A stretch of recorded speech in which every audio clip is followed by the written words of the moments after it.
Graça e paz, igreja. Gostaria de começar esse culto dando um aviso. Vocês devem ter notado a ausência do pastor Alessandro. Ele está em Itaipuaçu porque o Luiz estava com um problema na garganta, não estava conseguindo falar hoje. Então o Ale foi lá pregar de manhã. Mas à noite ele estará aqui, ok? Ele e o pastor Cláudio, que está lá na plantação de São José. Então podem ficar tranquilos, ok? E gostaria de começar esse culto chamando vocês para a adoração, chamando vocês para glorificar e louvar a Deus. Que a gente tenha em mente o que o salmista disse no Salmo 150, versículos de 1 a 6, que diz: Aleluia, louvem a Deus no seu santuário, louvem-no no seu poderoso firmamento, louvem-no pelos seus feitos poderosos, louvem-no segundo a imensidão de sua grandeza. Louvem-no ao som de trombeta, louvem-no com lira e a harpa, louvem-no com tamborins e dança, louvem-no com instrumentos de cordas e com flautas, louvem-no com símbolos sonoros, louvem-no com símbolos ressoantes. Tudo que tem vida, louve ao Senhor. Aleluia. Então que tenhamos em mente e tenhamos essa alegria que o salmista demonstrou ao escrever esse texto, que possamos glorificar a Deus pela sua grandeza, que todos nós possamos louvar a Deus por causa das suas misericórdias diárias. Ok? Senhor Deus Todo-Poderoso, eu lhe peço, meu Deus, que hoje o culto seja uma bênção, meu Deus, que saiamos daqui, Senhor, edificados, meu Pai, que a gente possa, Senhor Deus, cada vez mais se apegar a Ti, meu Deus, e que possamos louvar o Teu nome, que louvemos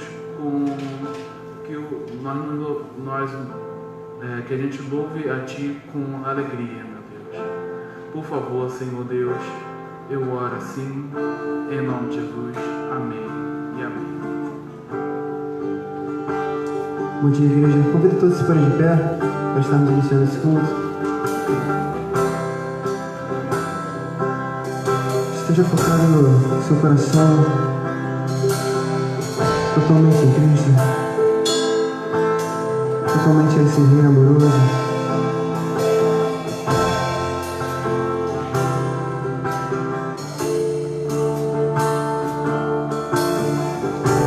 Deixa eu prestar um bom culto, Senhor. Onde está sentado? Onde está sentado? Cante ele essa manhã. No trono e ao Cordeiro,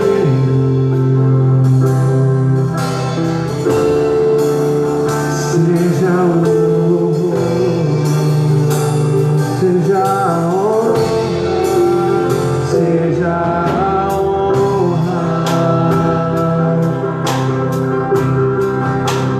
seja a glória, seja o domínio, pelos séculos dos séculos. Poderoso, poderoso Deus,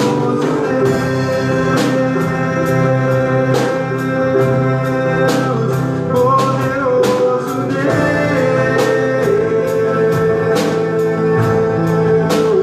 poderoso Deus, minha alma anseia por Ti. Onde está sentado no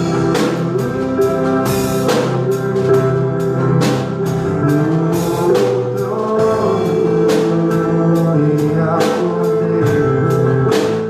e ao Cordeiro,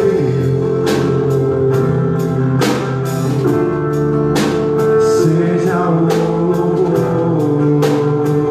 seja a honra, seja a honra,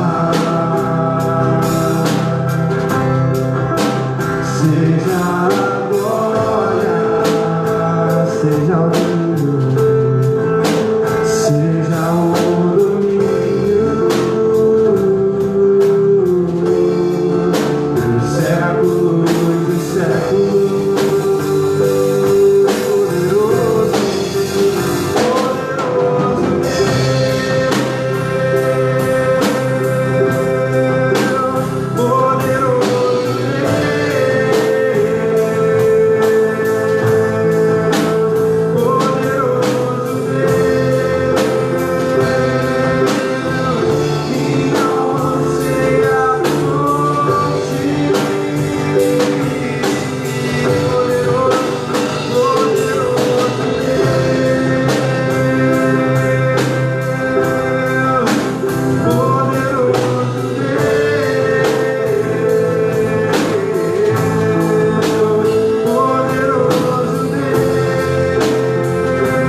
ainda acham que podem fazer algo, Senhor Deus, sem Ti, Senhor Deus, que o Senhor possa estar revelando essa manhã, Senhor Deus, que não é bem assim.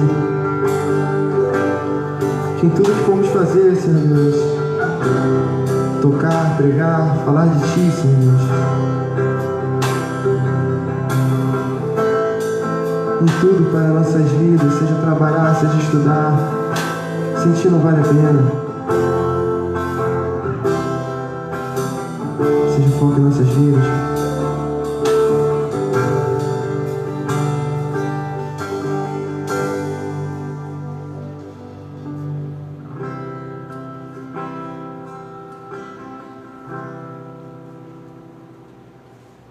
João, capítulo 1, versículo 8. Se afirmarmos que estamos sem pecado, enganamos a nós mesmos, e a verdade não está em nós. Se confessarmos os nossos pecados, Ele é fiel e justo para perdoar os nossos pecados e nos purificar de toda injustiça. Senhor Deus Pai, nos faça ter um coração, Senhor Deus, que não tenha medo de reconhecer quem Tu és, porque a gente sabe que o Senhor é um Deus justo, bondoso e amoroso, que entregou o Seu Filho, Senhor Deus, para nos salvar. Senhor Deus, faça com que a gente não tenha o orgulho de não confessar os nossos pecados, Senhor Deus, nem mesmo a Ti, Pai. Que a gente não se cubra, Senhor Deus, com uma imagem de perfeição, Senhor Deus, porque sabemos que somos imperfeitos, Senhor. E assim como eu havia dito antes, os corações que acham que são perfeitos, os corações que acham que conseguem entregar algo a Ti, Senhor Deus, de grande valia, Senhor Deus, que o Senhor possa estar mostrando que não é bem assim. Que em tudo que nós façamos de bom, Senhor Deus, seja para honrar e glorificar o Seu nome, Senhor. Nos mostre, Pai, ter um coração mais humilde, menos orgulhoso, mais contrito perante a Ti, Pai. Que toda a nossa vida aponte para Ti, Senhor. É o que Te pedimos, Pai.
Tu és o maior,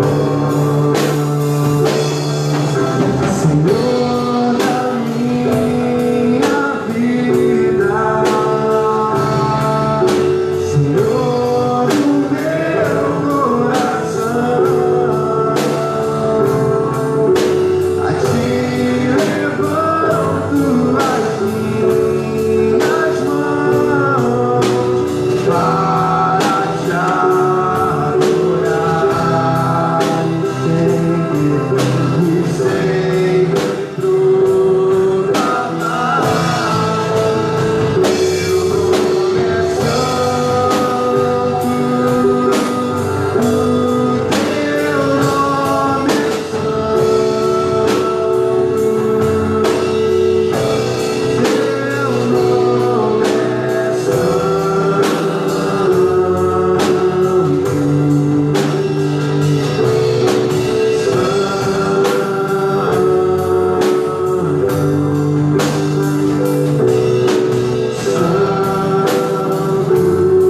Teu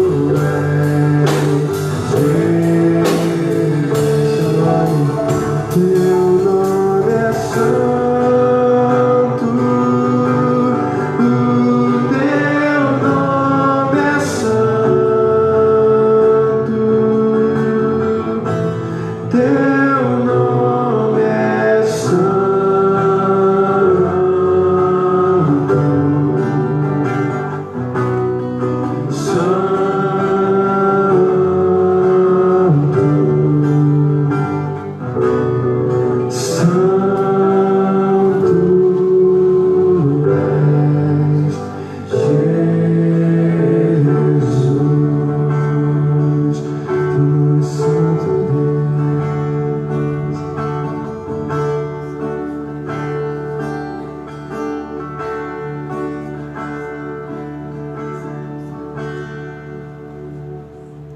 ainda prestando serviço de louvor.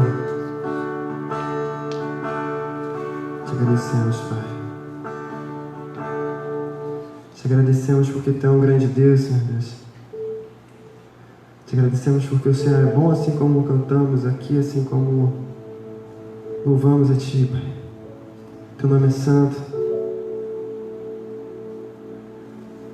Seu nome é poderoso, Pai. Que o Seu nome seja foco em nossas vidas, Senhor Deus, seja tudo em nós, Senhor. Que a Sua vida seja tudo em nós, Pai. Que a gente possa, de alguma maneira, Senhor Deus, refletir um pouco daquilo que o Senhor é. Sabemos que somos falhos e imperfeitos, Senhor Deus, e que muitas das vezes deixamos a desejar.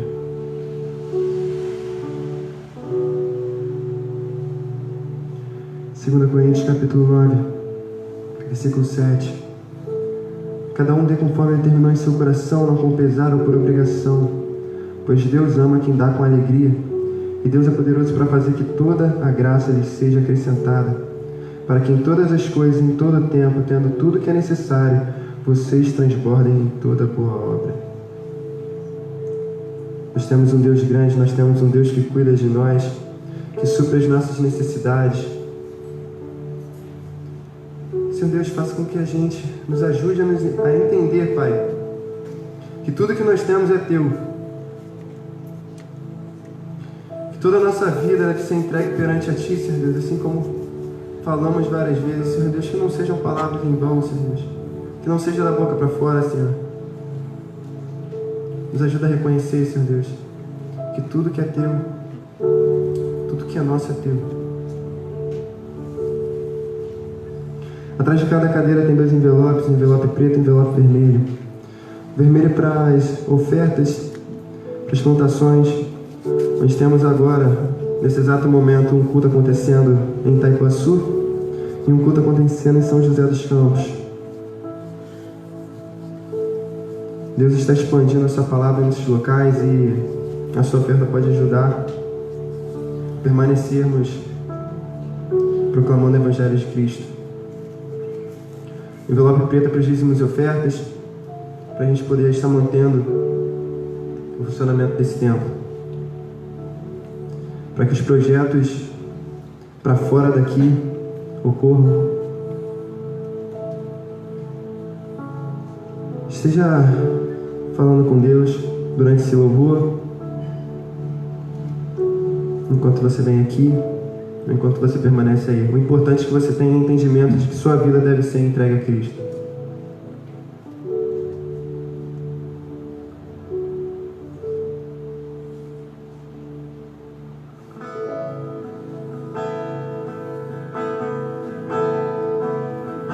Lá atrás também temos mais uma maquininha, tá com a Luísa. Quem quiser fazer transferência por Pix também, fique à vontade.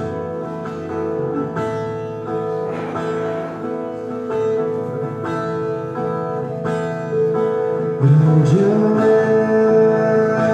o nosso Deus, eu cantarei. Grande é nosso Deus, então verei quão grande. Grande é o nosso Deus. Deixa eu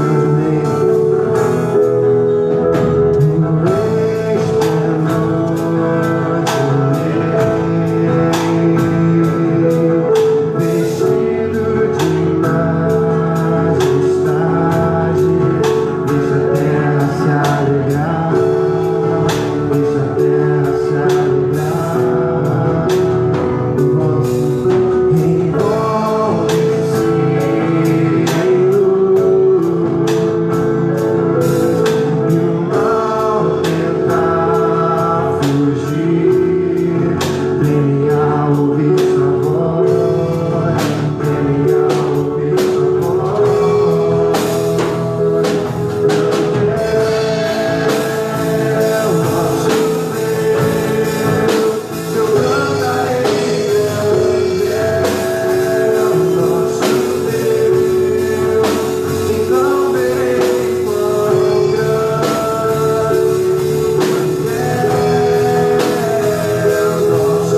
meio.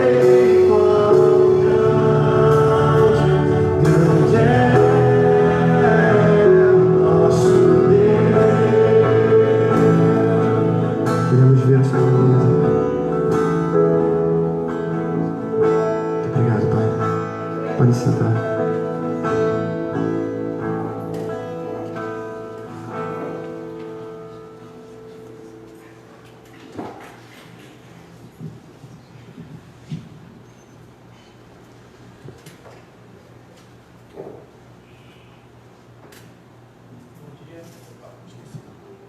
Bom dia. Estou eu aqui de novo, gente. Vocês vão me ouvir mais uma vez.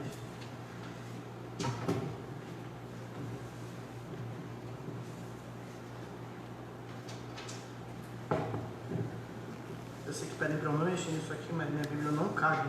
Então depois vocês arrumam, tá bom? Não é por mal, não.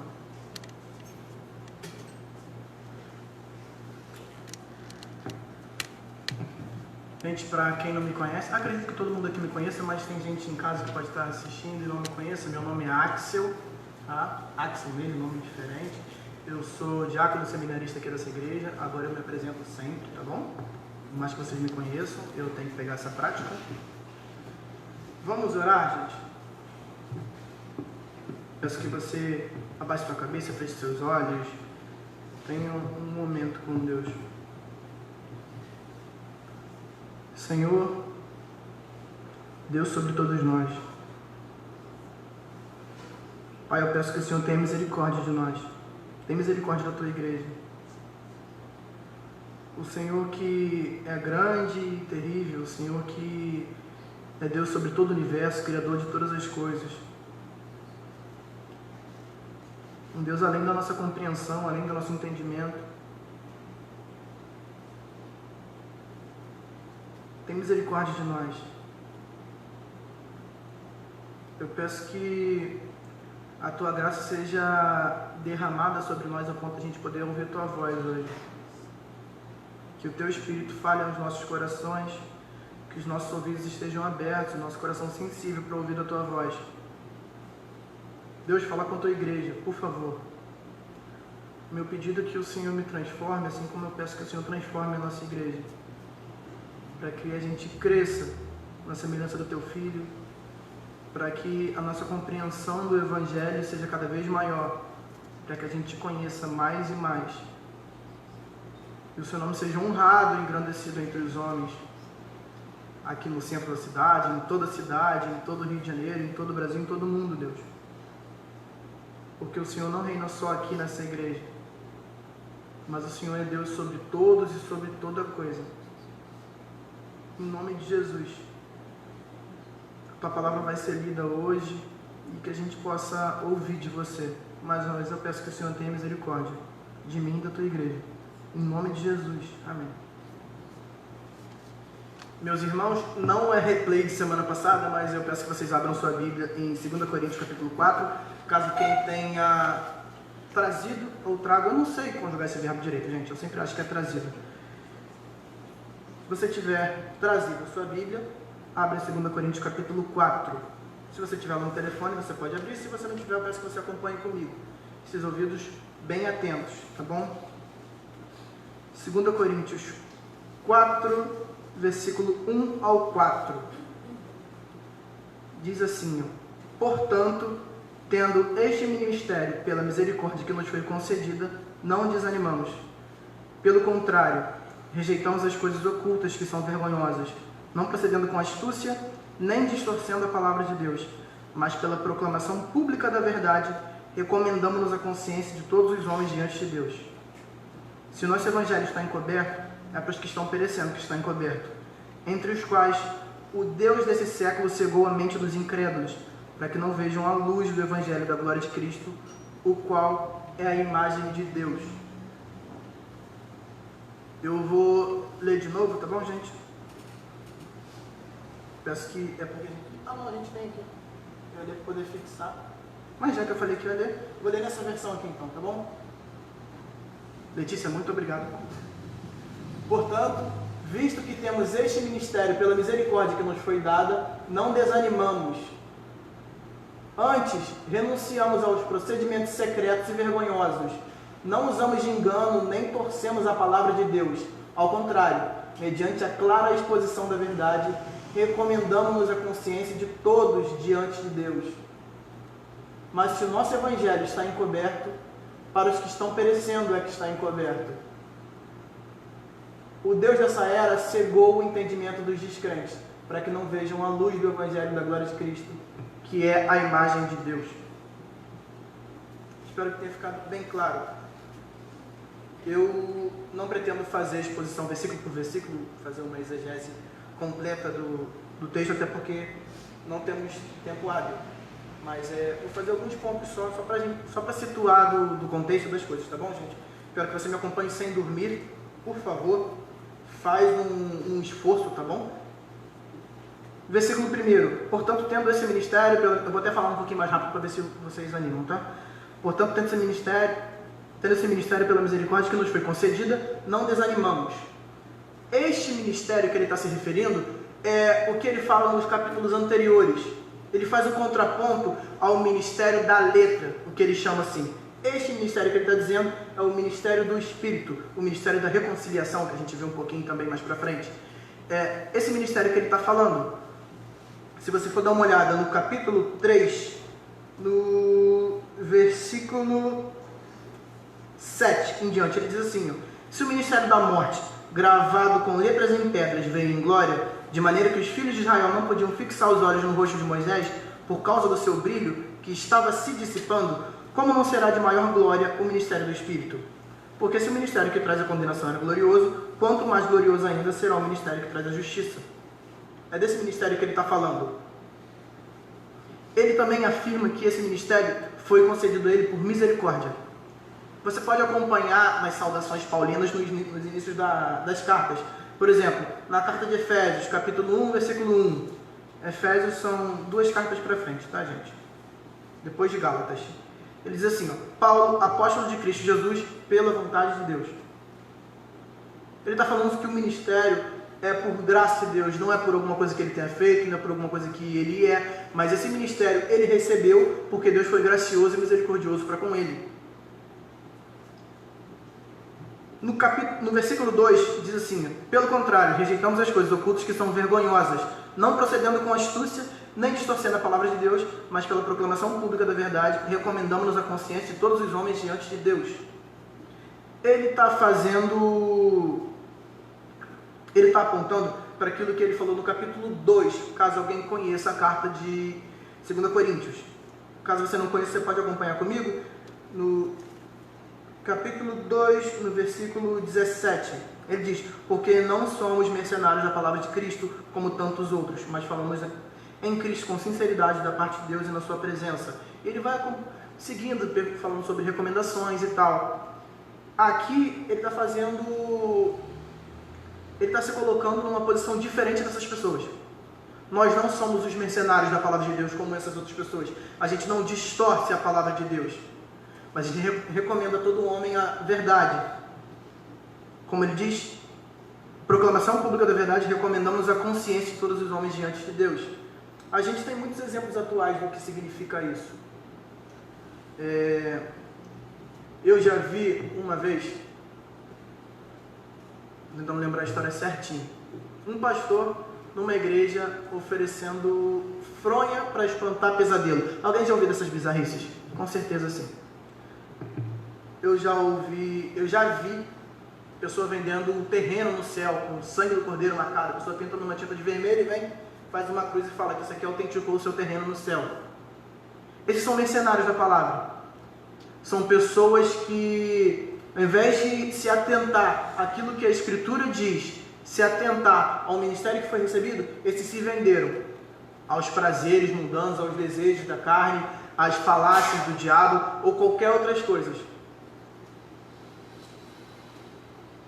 A gente escuta através dessas pessoas sobre evangelho da prosperidade, a gente já ouviu sobre comunidades terapêuticas, a gente escuta sobre 1 milhão de coisas. Sobre isso, em Gálatas, capítulo 1, versículo 8 e 9, passei direto, perdão. Capítulo 1, versículo 8 e 9, ele diz assim, mas ainda que nós mesmos ou um anjo do céu vos pregue um evangelho diferente do que já vos pregamos, seja maldito. Conforme disse antes, digo outra vez, se alguém vos pregar um evangelho diferente daquele que já recebestes, seja maldito. Ou em versões antigas diz, seja anátema. não pode ter um evangelho diferente. O evangelho que a gente recebeu, que vem de Jesus. Jesus morreu e ressuscitou ao terceiro dia. O evangelho que fala sobre o Deus que se fez homem, morreu em nosso favor. Não é o evangelho que faz você pensar nas coisas daqui, o evangelho que faz você achar que vai conseguir alguma coisa pelos seus esforços. Se alguém te pregar um evangelho diferente daquele que o Senhor Jesus te revelou, daquele que está nas Escrituras, daquele que é pregado por ministros fiéis da palavra de Deus, movidos pelo Espírito Santo, que seja maldito, como diz o texto. Vamos seguir? Versículo 3. Se o nosso evangelho está encoberto, é para os que estão perecendo que está encoberto. Se você quiser dar uma olhada, Isaías capítulo 6, versículo 10, essa é a visão que Isaías tem no ano da morte do rei Uzias, que ele diz no texto. Ele vê os serafins voando com a brasa e tal, e escuta Deus falar: a quem enviarei? Quem irá de ir por nós? Ele diz: eis-me aqui, Senhor, envia-me a mim. E ele diz: então, torna insensível. Eu não vou falar certinho o que está escrito no texto, porque eu vou abrir na parábola do semeador em sequência, e ele fala: mas torna duro o coração dessas pessoas, que o ouvido deles não se abra para que eles não escutem, que os olhos deles não se abram para que eles não vejam, não se convertam com o coração e eu não os cure. Isso é o que Deus diz para Isaías, parafraseando, tá bom? Mas na parábola do semeador, em Mateus capítulo 13, versículo 15, Jesus diz, ele faz uma citação: porque o coração desse povo se tornou insensível, com os ouvidos ouviram de má vontade, fecharam os olhos para que não vejam, nem ouçam com os ouvidos, nem entendam com o coração, nem se convertam e eu os cure.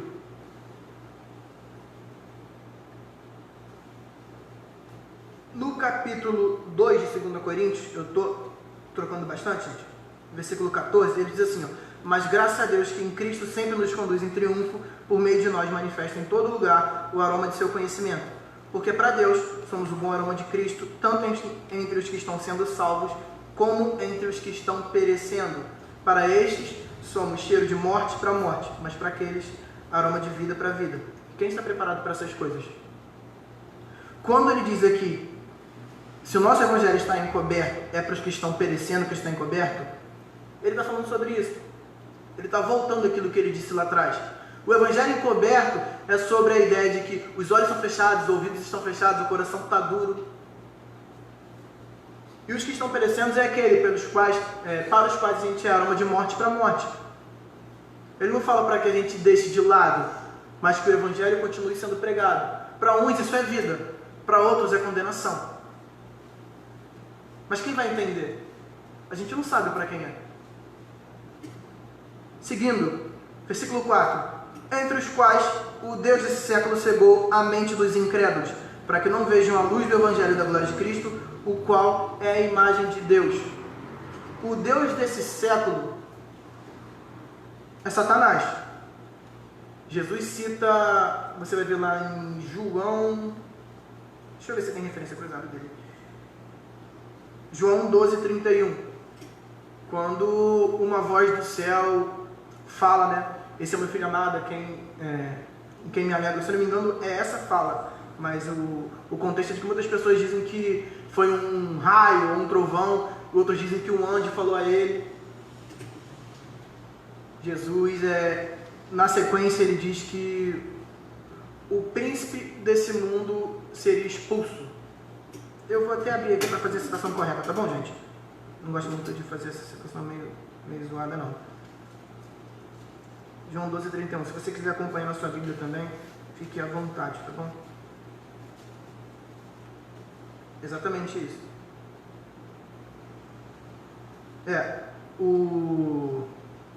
Ele não fala, esse é meu filho amado, eu fiz a citação equivocada. Ele diz assim, Pai, glorifica o teu nome. Então veio uma voz do céu e disse, já o glorifiquei e o glorificarei mais uma vez.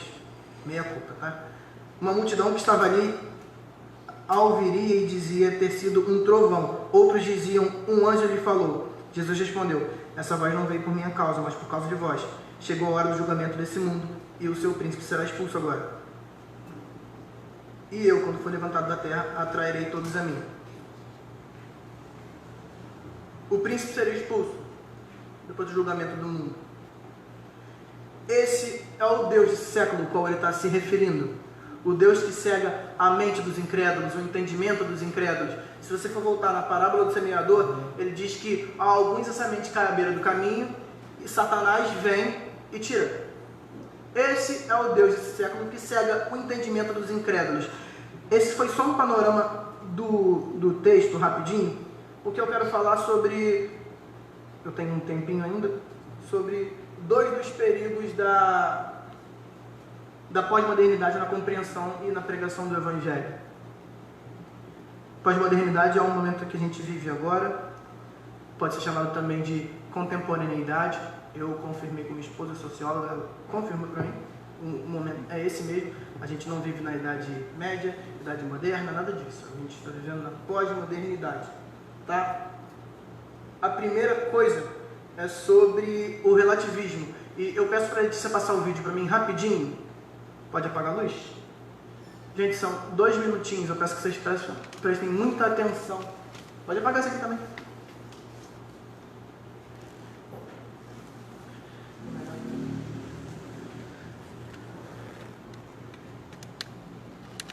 Eu vou dar uma passada rapidinho sobre o vídeo depois que passar ali, porque eu não sei se vai todo mundo conseguir ler. Tá bom? Ele é legendado.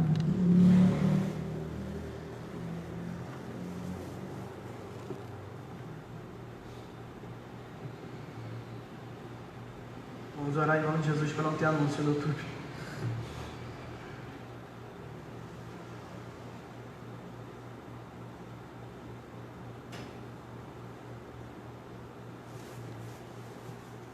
Vou ficar fazendo música em suspense enquanto o vídeo não chega.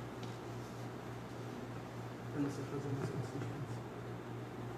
This is a red balloon. It's true, it's red, we all know our colors. The absolute truth is that this balloon is red. No, it's not. That's green. What? This right here is a green balloon. That is the prettiest yellow balloon. Yellow? This is red. Yeah, come over here. No, it's green. It's red! Yeah, I know, it's a red balloon. Hey, will you look at it from my point of view, please? What? Hey, nice blue balloon. It's green! Green? It's red. What? Why are you saying it's red when it's blue? Huh? It's totally purple from here. Purple. Okay, you know what? Let's just settle this once and for all, okay? Where are you going? Hey, what color is this balloon? I only see in black and white. Hey, Mark, what color? There is no balloon. This is ridiculous. Hey, I know what the problem is. Look, my mom taught me that this was blue. But, then she said this is red, and green, yellow, and on and on. Okay, I get that your mom taught you that was blue, but I mean, that's not the truth. Whoa, why are you talking bad about his mom? Yeah. I'm not. Listen, I respect your mother. Thank you. And the way she raised you. She taught you that was blue. Our moms taught us that it was red. That's the way it goes. I thought you said it was green. It is green. See, I'm smart. I went to college. And in college, I learned all these different theories about color. Really? And my color professors who have doctorates in color. Do you have a doctorate in color? No. It shows, okay? They can't even agree on one theory of color, so you have to look at all the different theories and pick which one works best for you. And green is great for me. That makes sense. Thank you. No, you can't just pick whatever color fits your life the best. Red is red. Okay, do you know the word intolerant? Yeah. Because that's what you're being right now. All right, you're shoving your opinion down my throat. Okay, it's not my opinion, it's the truth. Hold on. All we're saying is that we need to stop arguing about trivial things. Like truth. You know, the funny thing about truth is, it's true, whether you believe it or not. Eu acho esse sketch sensacional. Deu pra ler aí atrás? Mais ou menos, então não deu pra pegar tudo. Resumindo, aquilo ali ele fala sobre ponto de vista, sobre relativismo. Ela afirma que o balão é vermelho e as pessoas em ângulos diferentes dizem que o balão é de outra cor. A cada ângulo que se olha, se vê o balão de uma outra cor. No final ela diz que você não tem como relativizar a verdade. No caso, o balão era vermelho. Independente do que você dissesse que seria, ou independente se você acreditar ou não, a verdade continua sendo verdade. Não dá para relativizar. O básico é isso. O relativismo ele fala de que tudo é um ponto de vista. de que nada mais é concreto, tudo pode ser, vamos dizer, fluido, tudo pode mudar, depende da forma como você enxerga. Depende da sua opinião. Outro ponto é o egocentrismo. Eu iria trazer um outro vídeo, só que a gente ia correr demais, gente. Uma outra sketch deles, se vocês quiserem acompanhar depois, eles são um grupo muito bom. One Time Blind. Espetacular, eles têm muitas sketches assim, eles são cristãos também. No egocentrismo, ele vai dizer que é tudo sobre mim, de que eu sou o protagonista da história. Se existe uma história no mundo, eu sou o protagonista e todas as pessoas são coadjuvantes da minha história. O egocentrismo vai dizer sobre isso. A gente escuta o Cláudio falar muito sobre o que mudou na época do iluminismo, correto? Antes do iluminismo, a gente via que a mentalidade do mundo era gerada no antropocentrismo, no teocentrismo, que vai dizer que Deus era o centro de todas as coisas. Então, todas as opiniões de verdade, elas giravam em torno disso, dessa afirmação, de que Deus era o centro. Só que, na chegada do iluminismo, a gente vê que o antropocentrismo ele toma conta, de que agora não é mais Deus que é o centro de todas as coisas, mas sim o homem. Só que, no nosso momento atual, e eu acho que o iluminismo é o início da pós-modernidade, então, é a mesma era chamada, mas a gente vive uns desdobramentos disso, que é a era do egocentrismo, onde não só o homem mais é o centro de todas as coisas, mas no caso sou eu. Tudo gira ao meu redor. Eu sou o centro de todas as coisas. Tudo é voltado para mim agora. Por isso a gente vê caindo sempre o sentido de coletividade. Não se fala mais sobre coletividade, mas muito mais sobre liberdade individual, sobre aquilo que você pode fazer, o que é o seu desejo, aquilo que pode ser bom para você, aquilo que serve para você. É sempre no individual. Não se trata mais de nada em coletivo. E eu não estou fazendo uma crítica aqui à liberdade individual, tá, gente? Isso é uma conversa bem profunda e longa. Eu só estou fazendo alguns pontos muito rasos sobre tudo que eu estou falando. A ideia é a gente conseguir chegar a algum tipo de pensamento. O ponto é, o relativismo, ele vai dizer que tudo é questão de ponto de vista. E o egocentrismo vai dizer que é o meu ponto de vista que vale. Como no final eles ficaram discutindo. E eles chamam ela de intolerante. Porque ela não sabia, ela estava querendo impor a opinião dela sobre a dele. No egocentrismo, vai dizer que o que importa é a minha visão. O relativismo vai dizer que tudo tem um ponto de vista. Se você está bem com o seu ponto de vista, está ótimo. É relativo. Isso não é absoluto. E esses são perigos da pós-modernidade para a pregação e compreensão do Evangelho. E são formas que o Deus desse século cegou a mente dos incrédulos. São duas delas, mas existem muitas, gente. Muitas. E sobre essas duas coisas, como eu alertei a vocês, eu queria falar uma coisinha bem rápida sobre, pra gente terminar, porque eu estou finalizando. Espero que você não tenha dormido. Sobre o relativismo, diz que o Evangelho ele não é uma opinião, ele não é um ponto de vista, ele não é um conselho.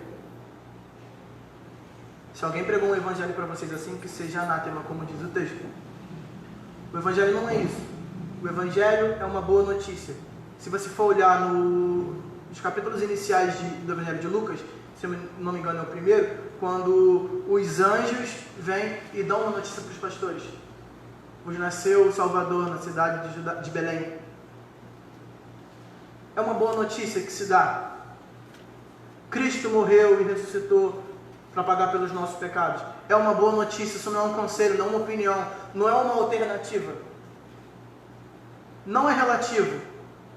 Não é sobre, você pode escolher pegar ou não. Do meu ponto de vista é bom, do de vocês pode ser ruim. Ou talvez seja indiferente. Não é nada disso. O Evangelho não se encaixa nesse tipo de coisa. Muito pelo contrário. Ele bate firme contra isso. Porque não é questão de opinião. É a verdade. Como diz ela no vídeo, a verdade é a verdade, quer você acredite ou não. Sobre o egocentrismo, só uma coisinha também. Vai dizer que o Evangelho não é sobre você, não é sobre mim. Quando a gente ouve do Evangelho, quando a gente lê nas Escrituras do Evangelho, quando a gente escuta alguém usado pelo Espírito Santo falando do Evangelho pra gente, a gente entende que não é sobre nós. Por mais que exista um amor gigantesco, amor feroz e tantas outras características que a gente pode empregar ao amor de Deus, isso não se trata de nós. Se trata sempre dele. Não é sobre aquilo que a gente pode fazer, não é sobre aquilo que a gente é, mas sobre o que ele quer, sobre quem ele é, sobre quais são os planos de Deus. No Evangelho, o foco não é de que as pessoas são alcançadas e estão sendo salvas, mas o foco é de que Deus se fez homem e morreu pelas pessoas. Esse é o foco. É sobre isso que a Escritura fala. Esse é o Evangelho de verdade. Caso você queira, a gente pode conversar muito sobre isso aqui, sobre 1 milhão de outros pontos. Eu acho super interessante e super construtivo. Só que, como eu disse no início, a gente não tem tempo hábil. Eu quero encerrar com vocês. Peço que vocês estejam atentos. O pessoal da música pode vir? Tá? Que vocês, assim como eu, a gente esteja atento aos perigos que a nossa era passa pra gente. A gente tem muitas oportunidades, muitas coisas avançaram, o avanço da tecnologia foi fantástico, só que a gente não pode deixar de estar vigilante, achar de que está tudo tranquilo, de que tudo que vem foi bom ou é bom para que a gente consiga viver a nossa vida da maneira que Deus quer, conseguir passar a mensagem que as pessoas vão compreender da mesma forma sem ter algum tipo de resistência. Não é assim.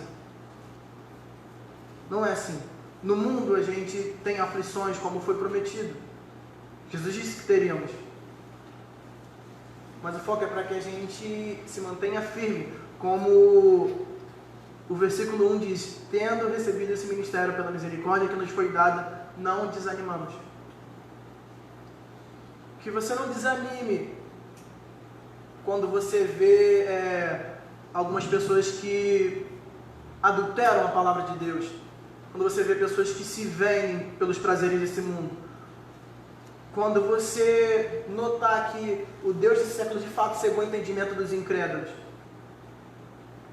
Não desanima, mas que o nosso coração esteja sempre cheio de compaixão, pedindo para que Deus reverta essa situação, para que solos sejam transformados, para que pessoas continuem sendo salvas e o nome de Deus seja cada vez mais honrado e glorificado entre nós, entre aqueles que a gente conhece, entre os que a gente não conhece, e que os desdobramentos disso sejam infinitos. Não desanime. A última frase dessa manhã é essa. Não desanime. Versículo 1. Tendo recebido esse ministério pela misericórdia que nos foi dada, não desanimamos. Vocês receberam o ministério da reconciliação, de levar o evangelho às outras pessoas, e de que as situações do dia a dia, que o cotidiano não amasse e esmague isso dentro de você, que a semente do evangelho de fato dê fruto. Se a gente for olhar a parábola do semeador, ele fala sobre isso, de que essa mensagem, essa verdade que chegou até você, que de forma nenhuma é relativa e que de forma nenhuma é sobre você, que ela frutifique e alcance outras pessoas, que você não entenda que isso acaba em você, mas que é para outras pessoas, que você seja daqueles que ouvem e entendem e praticam. Vamos orar? Senhor Jesus,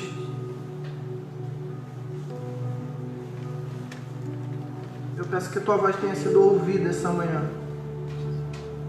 apesar de mim, Deus, mas que Teu Espírito fale aos corações dos presentes e daqueles que estão acompanhando em casa, Deus.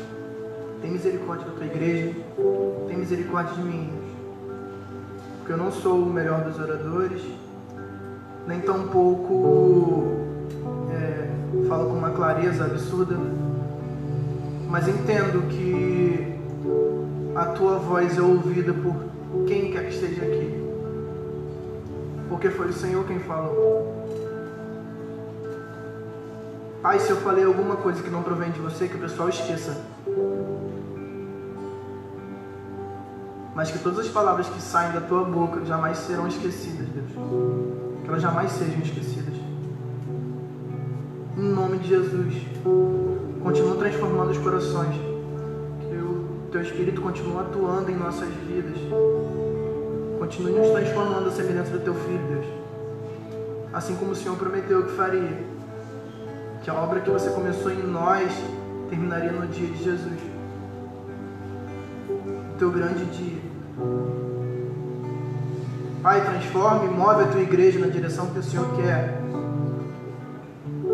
Que a gente consiga se alegrar com transformações de vidas, com conversões de pessoas. Que a alegria dita que os anjos do céu têm quando um pecador se converte seja compartilhado por nós, a nós. Deixa que a gente se alegre com aquilo que te alegra, Deus. E que o Senhor afaste do nosso coração aquilo que entristece a você. Que a cada dia que passe, nós sejamos cada vez mais reconhecidos como aqueles que andam segundo o Espírito de Deus, como aqueles que são movidos pelo Senhor, como filhos legítimos, adotados, porém legítimos. Em nome de Jesus. Amém. A gente passa para o nosso momento de ceia agora. A ceia é sobre aquilo que eu disse para vocês. É sobre um corpo, sobre pessoas se achegando.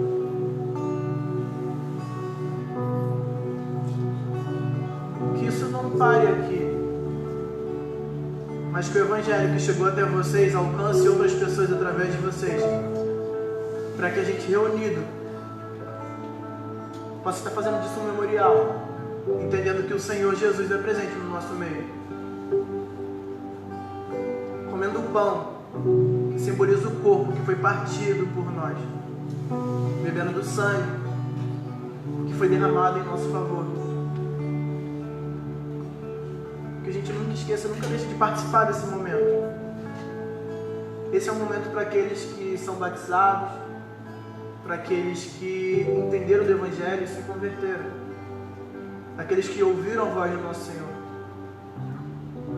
Se você ainda não é batizado, se você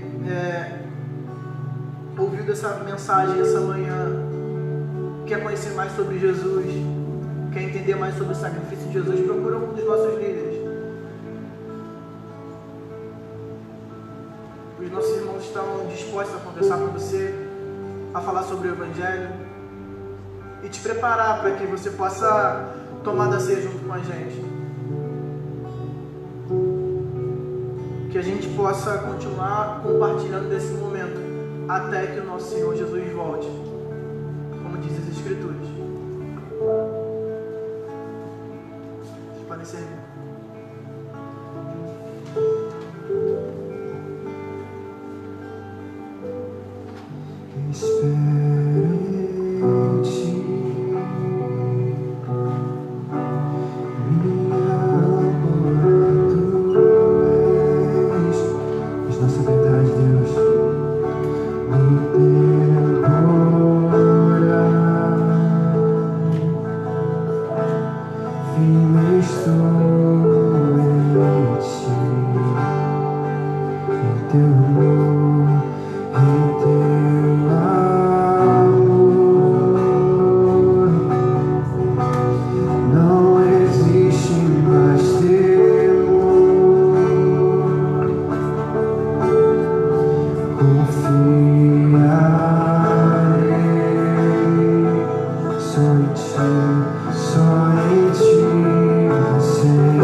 So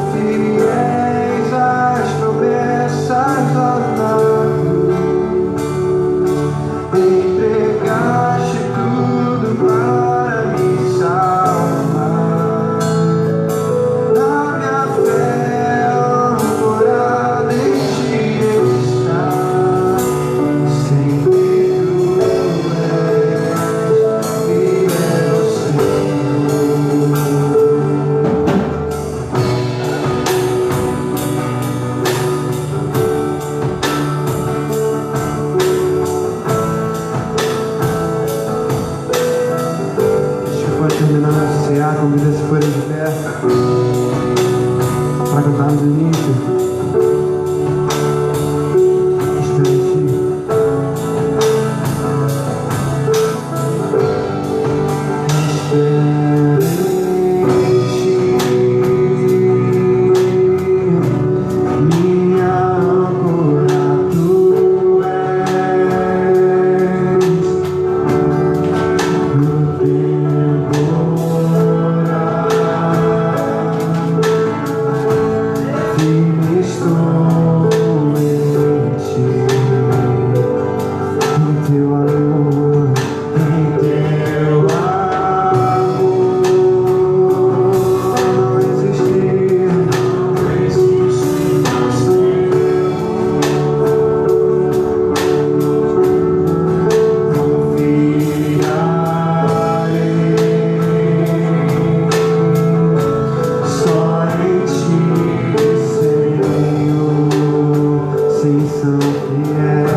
Eterno Deus.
Graça e paz novamente, igreja.